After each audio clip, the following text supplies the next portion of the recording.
Selamat datang di pembahasan mendalam kita kali ini. Anda mungkin pernah dengar nama George Soros ya? Oh, iya dong. Siapa yang nggak kenal? Investor legendaris itu kan? Betul, investor, filantropis, tapi ya sering juga kontroversial. Quantum fund miliknya itu loh mencetak rekor keuntungan yang wah gila-gilaan. Astronomis banget ya. Katanya hitungannya peluangnya itu 1 banding 473 juta. Kecil banget kemungkinannya. Nah, iya, dan sumber yang Anda bagikan, buku klasiknya The Alchemy of Finance, ini bukan sekedar buku cara cepat kaya di pasar saham gitu ya. Jauh, jauh lebih dalam dari itu. Ini lebih ke filosofi pasar malah. Nah, misi kita kali ini nih, kita mau coba bongkar inti pemikiran Soros. Sebuah konsep yang kedengarannya mungkin agak, filosofis gitu, refleksivitas. Refleksivitas ya. Konsep kunci dia banget itu. Kita mau lihat gimana ide ini tuh nggak cuma nantang teori ekonomi yang udah mapan, tapi juga cara kita memandang pasar bergerak, bahkan mungkin realitas sosial kita terbentuk. Bener banget. Dan ini bukan cuma teori di awang-awang loh ya. Ini cara Soros melihat dunia dan ya cara dia menghasilkan uang juga dari situ. Siap ya buat gali lebih dalam. Mungkin bakal ada momen aha nih. Oke, mari kita bedah ini deh. Oke, siap. Jadi refleksivitas ini apa sih sebenarnya? Kok kedengerannya rumit tapi katanya radikal? Ya, intinya tuh gini. Soros bilang ada hubungan dua arah, kayak umpan balik gitu, antara apa yang dipikirkan atau diyakini orang-orang, persepsi mereka, bias mereka, dengan gimana situasi itu berkembang, fundamentalnya. Oke, hubungan dua arah antara pikiran sama kejadian nyata. Betul, dan ini langsung nabrak asumsi dasar ekonomi klasik kan. Iya, yang biasanya mikir harga pasar itu cuma cermin pasif aja dari fundamental, kayak supply demand gitu kan? Nah itu dia, Soros bilang, wah nggak sesederhana itu teman-teman. Persepsi itu nggak cuma mantulin realita, tapi ikut ngebenduk realita. Justru di situ ya letak kekuatan idenya tapi juga susahnya. Tepat. Soros mulai dari asumsi dasar kalau pemahaman kita, apalagi soal dunia sosial ekonomi, itu ya selalu nggak sempurna. Selalu ada biasnya. Bias itu bukan cuma noise atau gangguan kecil ya? Bukan, justru itu seringkali jadi motor penggerak utama. Ini bedanya sama ilmu alam. Batu kan nggak peduli kita mikir apa tentang dia. Bener juga. Tapi kalau pelaku pasar atau pemilih pemilu, diplomat, mereka kan mikir, punya harapan, punya rasa takut. Nah, tindakan mereka yang didasari pikiran bias itu secara aktif mengubah situasi yang lagi mereka coba pahami. Wah, jadi persepsi membentuk realitas, terus realitas yang berubah itu membentuk persepsi lagi, muter gitu ya? Persis. Lingkarannya muter terus. Itu inti refleksivitas. Nah, ini nih bagian yang sangat menarik menurut saya. Gimana ide filosofis ini bisa jadi strategi konkret di tempat keras kayak pasar keuangan? Hahaha, iya. Soros jujur kok dia bilang pasar itu laboratorium utamanya. Laboratorium ya, tapi bukan buat cari kebenaran ilmiah gitu. Bukan. Tujuannya jelas profit. Tapi dia pakai pasar buat nguji hipotesisnya. Keunggulannya, kata dia, bukan karena dia selalu benar. Malah dia sering banget salah. Tapi karena dia sadar ada bias ini. Bias pasar, bias dirinya sendiri. Oke, dia sadar ada bias. Terus dia coba manfaatin itu. Tapi gimana cara manfaatin sesuatu yang nggak pasti gitu? Nah, itu dia. Nggak ada formula pastinya. Soros nggak ngasih resep ABC. Dia lebih menekankan proses pengujian hipotesis terus-menerus. Oh, ujian hipotesis ya? Ya, ada Hipotesis gaman apa? lebar. Ada kesenjangan lebar antara persepsi pasar yang kelihatan di harga sama realitas fundamental di baliknya. Atau yang lebih penting lagi, situasi di mana persepsi itu sendiri mulai ngubah fundamental. Ah, oke. Jadi pas persepsi mulai ikut campur ngubah kenyataan. Betul. Disitulah potensi untung gede sekaligus risiko gede juga. Dia nyari kondisi yang dia sebut far from equilibrium. Jauh dari keseimbangan. Coba kita ambil contoh deh biar lagi kebayang. Pasar saham misalnya. Soros kan sering bahas pola boom bust ya. Hmm, Naik gila-gilaan terus anjlok. iya, itu contoh klasik banget. Kayak ledakan saham konglomerat tahun 60-an, atau yang dia ceritain detail di buku soal Real Estate Investment Trust, REITs di awal 70-an. Nah, REITs itu gimana tuh? Coba bayangin. Harga saham REITs mulai naik nih karena ada cerita bagus soal prospek properti. Oke, harga naik dikit. Harga naik ini narik investor lain kan, jadi makin optimis orang-orang. Ini bias positif nih. Nah, di sini refleksivitasnya mulai jalan. Gimana jalannya? Perusahaan REITs yang harga sahamnya tinggi, jadi lebih gampang ngumpulin modal atau beli properti baru pakai saham mereka yang lagi mahal itu. Jadi persepsi harga tinggi mulai beneran bikin fundamentalnya, kemampuan ekspansi jadi lebih bagus. Tepat, ini jadi lingkaran yang nguatin diri sendiri. Self-reinforcing loop istilahnya. Harga naik, fundamental kelihatan membaik, persepsi makin positif, harga naik lagi, wah kedengarannya bagus banget kan? Ya bagus, sampai suatu saat nggak bagus lagi. Nah, yang menarik di sini, ini inti wawasan Soros menurut saya. Itu penekanannya gimana harga itu sendiri jadi agen perubahan fundamental, bukan cuma cermin pasif. Oke, harga bukan cuma cermin tapi ikut nyetir ya. Bisa dibilang gitu. Kalau kondisi lagi near equilibrium, dekat keseimbangan, mungkin harga yang ngikutin fundamental aja. Tapi pas lagi far from equilibrium, emosi, spekulasi, bias lagi kencang, nah, lingkaran umpan balik refleksif ini jadi dominan. Persepsi sama realitas jadi kejar-kejaran gitu ya? Iya, dan seringkali malah menjauh dari titik rasional. Harga udah nggak jadi penunjuk arah lagi, tapi malah ikut nyetir mobilnya. Balik ke REITs tadi. Iya, gimana Soros pas kasus REITs itu? Dia nggak cuma nonton. Dia lihat ada gap besar antara valuasi pasar yang udah gila-gilaan naiknya sama nilai aset properti di baliknya yang nggak mungkin ngejar secepat itu. Dia identifikasi ini sebagai kondisi far from equilibrium. Terus dia ngapain? Dia masuk, ikut boomnya di awal. Tapi nah, ini bagian pentingnya. Dia punya nyali buat taruhan melawan arus, short selling, pas dia ngerasa lingkarannya udah kepanjangan, udah mau putus. Wah, dia berani short ya pas lagi rame-ramenya. Betul, dia taruhan kalau bakal bust, bakal anjlok. Dan ternyata benar. Keberaniannya itu didasari analisis refleksif tadi, bukan sekedar ikut-ikutan panik atau euforia. Oke. Analisis refleksif jadi dasar keberaniannya. Nah, kalau pindah ke pasar mata uang gimana? Katanya di sini refleksivitas malah jadi aturan main sehari-hari ya, bukan cuma badai sesekali kayak di saham. Benar banget. Soalnya nilai tukar mata uang itu pengaruhnya langsung dan kuat banget ke ekonomi makro dan sebaliknya juga. Maksudnya gimana tuh? Gini, nilai tukar itu nggak cuma ditentukan sama fundamental objektif kayak beda inflasi atau neraca dagang. Seringkali, ekspektasi pasar dan aliran modal spekulatif itu lebih dominan. Nah, nilai tukar yang dihasilin itu nanti balik lagi mempengaruhi inflasi, daya saing ekspor, keputusan investasi, bahkan kebijakan pemerintah. Contohnya dong. Misal, mata uang yang lagi kuat, terus mungkin karena orang ngarep bakal makin kuat. Ini bisa neken inflasi kan karena impor jadi murah. Terus bisa narik modal asing masuk lagi, yang bikin mata uangnya makin kuat. Soros nyebutnya lingkaran jinak, benign circle. Oke, lingkaran jinak. Ada lawannya dong. Ada lingkaran setan, vicious circle. Mata uang melemah, inflasi naik, modal pada kabur, mata uang makin lemah. Gitu terus. Dinamika ini main terus di pasar falas. Nah, contoh yang paling terkenalnya mungkin analisis Soros soal lingkaran imperial Reagan ya, awal 80-an. Itu gimana ceritanya? Oh iya, itu contoh bagus banget. Waktu itu, dolar AS kuat banget, luar biasa kuatnya. Padahal AS lagi defisit anggaran gede, defisit perdagangan juga gede.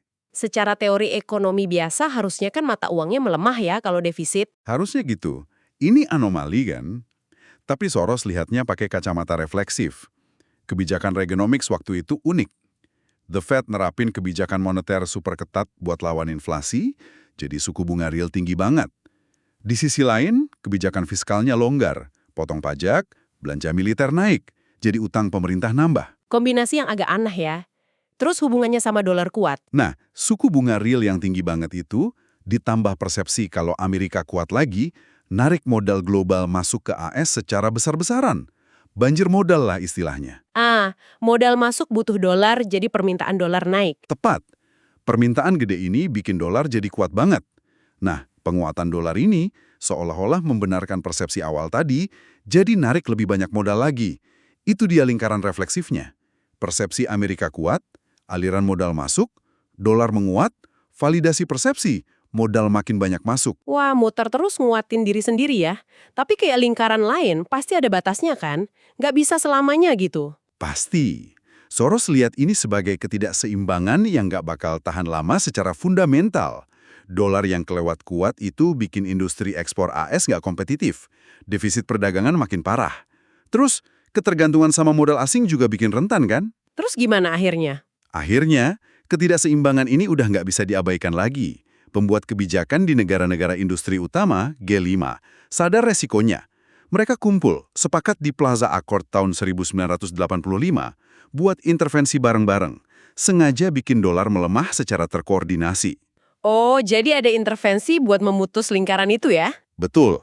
Ini contoh bagus gimana dinamika refleksif bisa bikin tren kuat yang kayaknya lawan logika fundamental untuk sementara. Tapi akhirnya ya terkoreksi juga. Seringnya sih koreksinya tiba-tiba dan bikin kaget pasar. Oke, selain saham sama mata uang, ada satu lagi nih yang kata Soros hubungannya bahaya sama refleksivitas. Kredit. Kenapa kredit ini spesial banget? Karena kredit itu intinya kan soal masa depan ya. Kita ngasih atau ngambil pinjaman, itu pasti dasarnya ekspektasi. Ekspektasi bisa bayar, ekspektasi nilai jaminan nanti gimana. Dan seperti kita bahas tadi, ekspektasi itu bias. Ah iya benar, ekspektasi itu nggak objektif ya? Nah, disitulah refleksivitas masuk dengan kuat.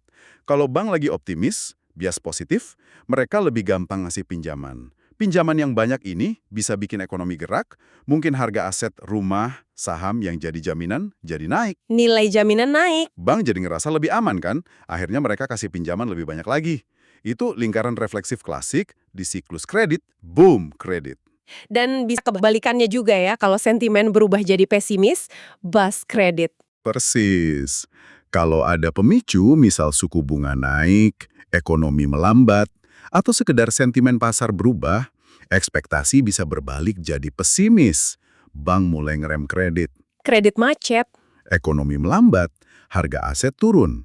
Nilai jaminan turun, bank jadi makin takut kasih pinjaman. Malah mungkin narik kredit yang udah ada. Ini lingkaran setan kontraksi kredit. Bisa sakit banget dampaknya. Poin penting Soros, tindakan ngasih kredit itu sendiri ngubah nilai jaminan yang jadi dasar keputusan kredit itu. Wah, jadi bukan cuma nilai risiko pasif, tapi aktif ikut ngebentuk risiko itu sendiri ya? Tepat sekali.